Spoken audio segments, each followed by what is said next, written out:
Hello, everyone, and welcome to Booming Encore's Learning Bites. My name is Susan Williams, and I'm the founder of Booming Encore. There are many people who are just counting down the days to retirement, and then there's others who are not planning on retiring at all, and some are starting part-time jobs, some are starting businesses. One thing is for sure, the transition to retirement is definitely changing. To try and better understand this shift, Dr. Martin Hyde, Associate Professor of Gerontology from Swansea University, led a team of researchers to understand this transitioning world of retirement. And he joins me today to discuss what they discovered. Welcome, Martin. Hi, thank you very much for having me again. Pleasure. So, Martin, what was the primary intention of conducting this research, and how did you go about doing it?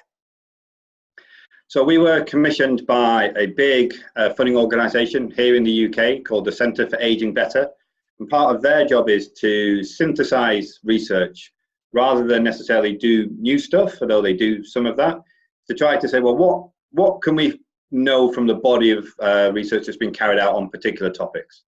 They're very interested to find out how people who are approaching retirement what their expectations are around that transition, and what people's experiences are once they've transitioned, and particularly looking to identify those groups that might experience particular difficulties, so we can think about ways to develop policies or practice to support people to have a better, healthier, happier retirement.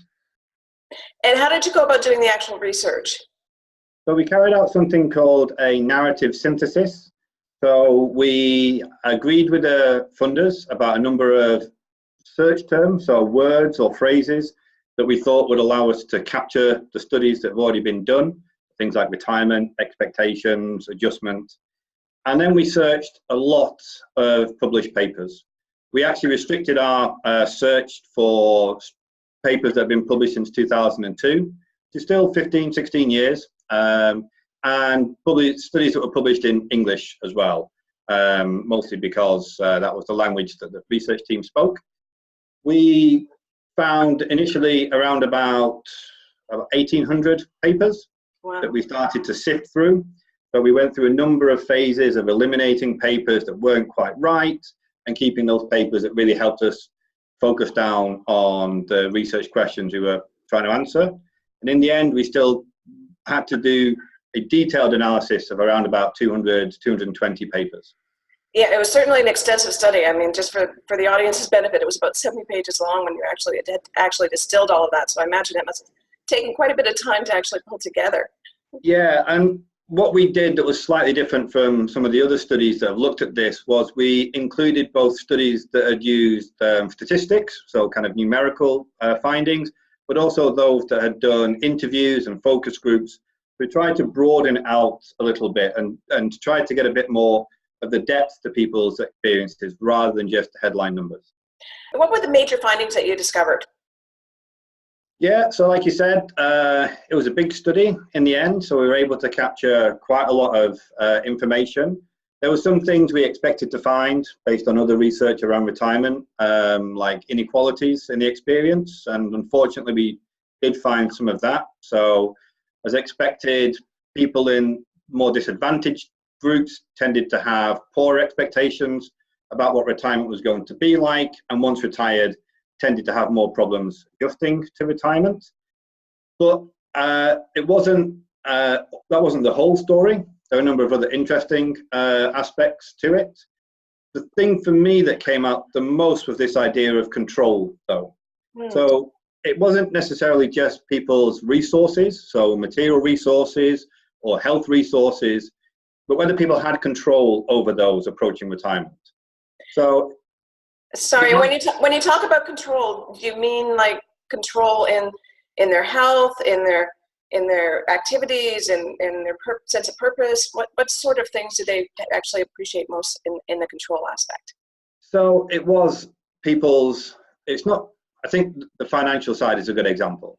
So it's not just how much money you have, it's whether you feel that that's going to be enough money for you, whether you feel prepared for retirement based on the amount of money you have, so maybe adjusting some of your goals or knowing that you need to save a little bit more for retirement. In terms of couples planning for retirement, so we looked a lot at sort of the family dynamics around retirement.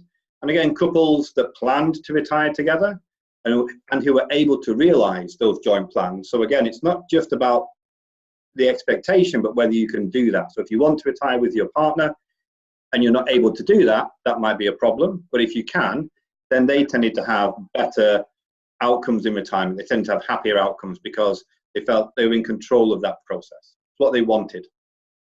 Was there anything else that really surprised you in this research? I think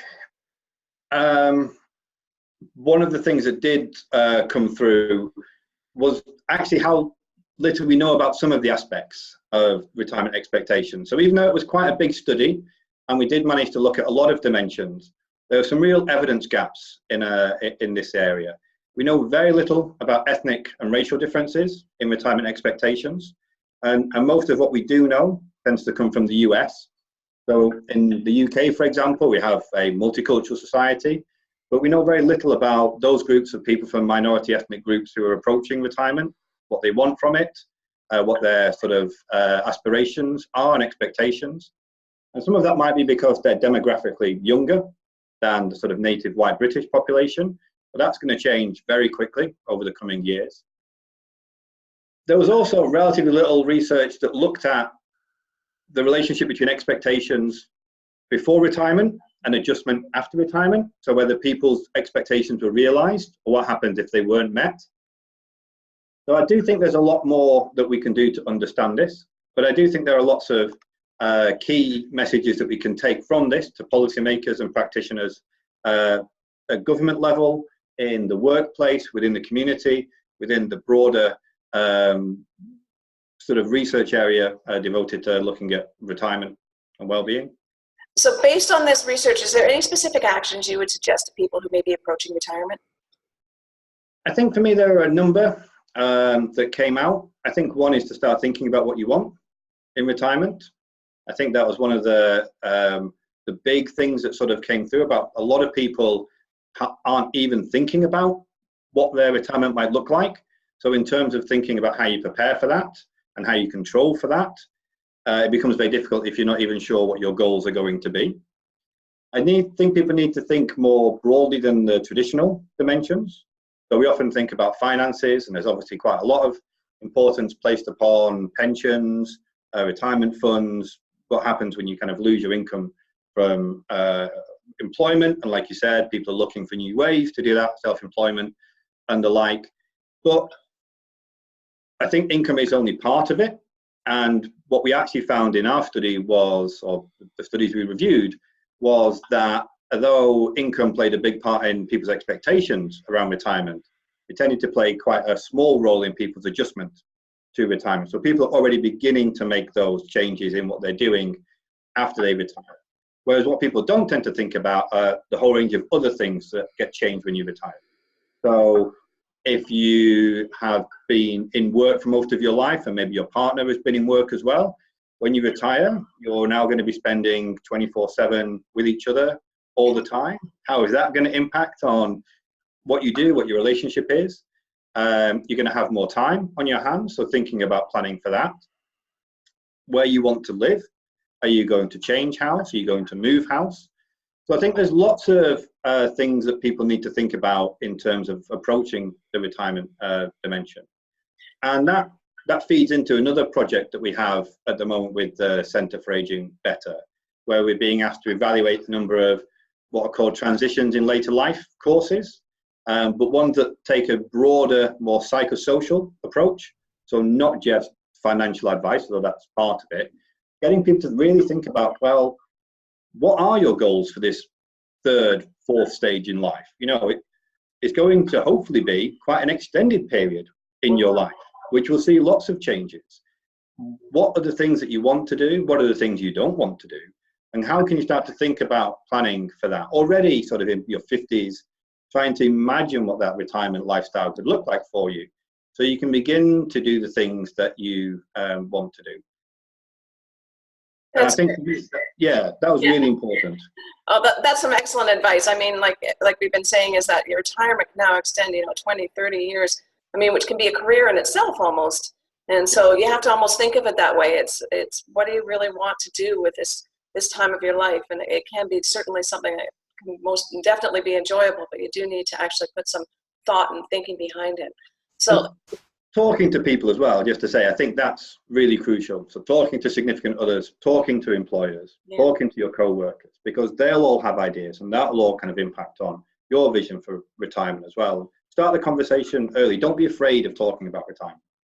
Yeah, but I think so many people can often just kind of run to the goal line, and then when they get there, it's like, oh shoot, now what? So I think you've provided some great ideas on what people should do before they actually hit that goal line, so that when they get there, they can really, go and enjoy the next part in the next stage of their life. So thank you so much, Martin, for your time today and sharing this with us. Thank you very much for me. Just by way for our audience, we will share the link to the research on our website. And I hope everyone found this information helpful and you continue to live your best booming encore. Bye for now, everyone.